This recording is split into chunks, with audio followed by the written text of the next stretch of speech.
Welcome to the West Wing Week, your guide to everything that's happening at 1600 Pennsylvania Avenue and beyond. This week, the president urged Congress not to let student loan rates double and to confirm 3 judges for the Federal Appeals Court in Washington. Held bilateral meetings with the NATO Secretary-General and the President of Chile, kicked off a national conference on mental health, honored the Super Bowl champions, and announced a major new initiative called Connect Ed, while the Vice President wrapped up a week-long tour to South America. That's May 31st to June 6th, or cooler at night. I think it's cooler seen at night with the black background. Yeah. You know, just sitting there.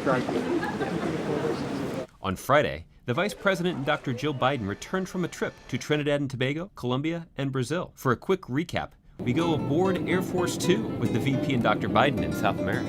In Colombia, after visiting the bilateral Art Museum, Dr. Biden visited a vocational school in Bogota with Colombian First Lady Maria Clemencia Santos.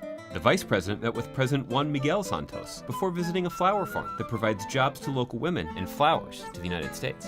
After a Memorial Day reflaying, the VP and Dr. Biden then headed on to Trinidad and Tobago, where they arrived in Port of Spain to the sound of steel drums.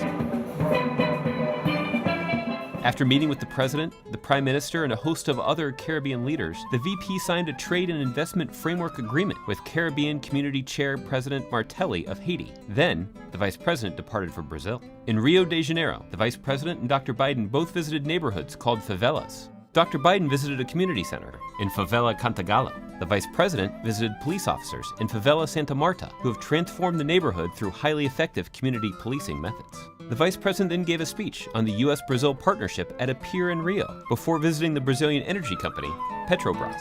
He then held a roundtable with Brazilian business leaders before taking a trip up Corcovado Mountain to see the statue of Christ the Redeemer up close.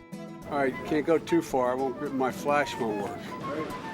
Departing Rio, the Vice President made a final stop in Brazil's capital, Brasilia, where he met with President Rousseff and Vice President Temer in Brasilia's uniquely designed government buildings that have earned the city a spot on the UNESCO World Heritage List. That's all from South America, so let's go back to the Rose Garden, where the President was making a statement asking Congress to prevent federal student loan rates from doubling on July 1st and urging students to speak out in favor of more affordable college loans. We've got to make sure that federal student loan rates don't double on July 1st. Before the speech, the President met with college students in the Roosevelt Room and underscored the importance of young people all across the country making their voices heard in this debate. We did a good job last year in making sure that student loan rates did not go up. I believe that we can be successful again this year. Then, the President sat down with NATO Secretary-General Rasmussen to discuss improvements in NATO's capabilities and the progress of U.S.-NATO coordination in Afghanistan and Libya. Meanwhile, across town at the D.C. Convention Center, judging commenced on original lunchtime recipes submitted by families as part of this year's Kids State Dinner, a signature part of the First Lady's Let's Move initiative. Some scallions and quinoa and shrimp. Killer.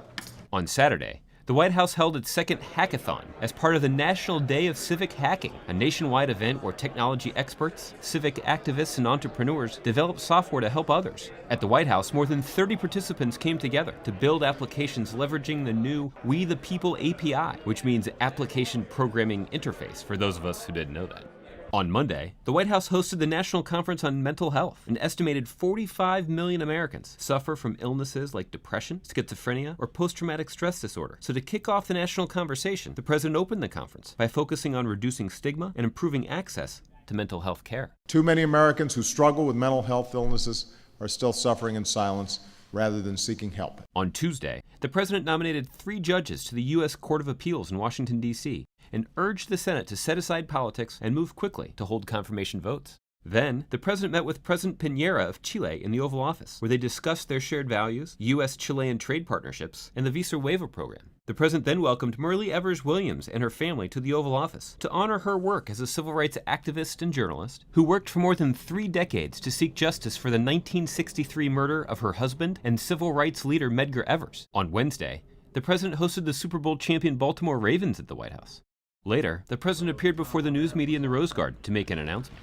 And I am extraordinarily proud to announce my new National Security Advisor, Susan Rice, as well as my nominee to replace Susan in New York, Samantha Power. Later, the president invited a group of students from Harper High School in Chicago to visit with him in the Oval Office. Back in April, the First Lady visited their school in Chicago to hear firsthand about their experiences at their public school, one that has been profoundly affected by violence. 29 current or former students have been shot in the past year. I just want everybody here to just have that determination, sense of resilience, and being willing to overcome stuff. Understand that nothing you do is going to be worthwhile unless you work hard on it. Because let's face it, the world's never perfectly fair, but we can make it more fair. On Thursday, as part of his middle-class jobs and opportunity tour, the president traveled to Mooresville Middle School in North Carolina to see firsthand the school's cutting-edge curriculum that maximizes the benefits of technology and digital learning, to make a major announcement on a new program called Connect Ed that will bring high-speed internet to classrooms like these all across the country.